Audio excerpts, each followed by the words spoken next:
মানুষরা বসবাস করে। ইতিমধ্যে আমি বলেছি আমরা পর্যায়ক্রমে আমরা প্রত্যেকটি নির্ময়ের মানুষের জন্য আমরা স্থায়ী পুনর্বাসন করবো ইনশাআল্লাহ। সেই স্থায়ী পুনর্বাসন 1 নম্বর। 2 নম্বর হচ্ছে আমরা ওই নির্ময়ের মানুষগুলোর জন্য আমরা বিনামূল্যে তাদের শিক্ষা ব্যবস্থা, স্বাস্থ্যসেবা আমরা নিশ্চিত করতে চাই। পাশাপাশি আমার এই শিক্ষিত যুবক ভাইদের জন্য, শিক্ষিত সমাজের জন্য অগ্রাধিকার ভিত্তিতে সরকারি চাকরি এবং বেসরকারি চাকরি সর্বোচ্চ গুরুত্ব দিয়ে প্রদান করা হবে।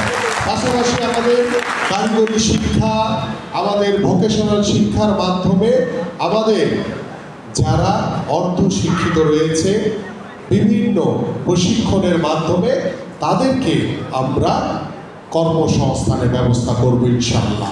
পাশাপাশি আমাদের নারীদের ক্ষমতায়ন, নারীদেরকে স্বাবলম্বী করা এবং নারী উদ্যোক্তারা যারা বিভিন্ন প্রশিক্ষণের মাধ্যমে বিভিন্নভাবে তারা কর্মসংস্থানের সুযোগ সৃষ্টি করতে পারবেন এবং কর্মসংস্থানের মাধ্যমে তারা তাদের পরিবারকে সার্বিকভাবে সহযোগিতা করতে পারবেন।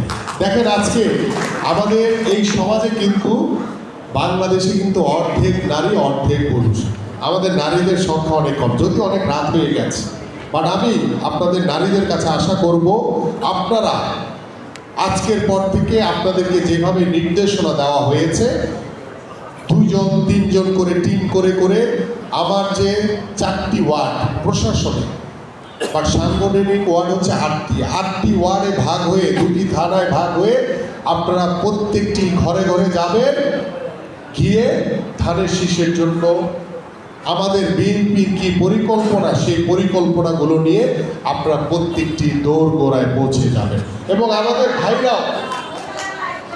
আমাদের ভাইরাও শুধু আগামী 2 মাসকে সামনে রেখে, আগামী নির্বাচনকে সামনে রেখে সকল একদম যে কর্ম না করলেই না সেই কর্মগুলো করে সার্বক্ষণিকভাবে আমি আপনাদের কাছে অনুরোধ করব যে আপনারা এক একজন আমিনুল হয়ে প্রত্যেকটি সাধারণ মানুষের কাছে যাবেন, ঘরে যাবেন, পাড়া মহল্লায়, রিক্সা চালক, ভ্যান চালক, তরকারি বিক্রেতা, বাজার, সব মসজিদ, মাদ্রাসা, সব জায়গায় গিয়ে আপনারা ধানের শীষের জন্য ভোট চাবেন এবং তাদেরকে দেশ গড়ার পরিকল্পনার বিষয় নিয়ে তাদেরকে বলবেন। এটি হচ্ছে আপনাদের প্রধান কাজ।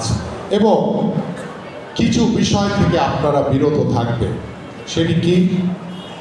দয়া করে আগামী 2 মাস অতি উৎসাহী হয়ে কোনো বিচার কর্মকাণ্ড করতে যাবেন না। এলাকায় অনেকেই আসবে আপনার কাছে।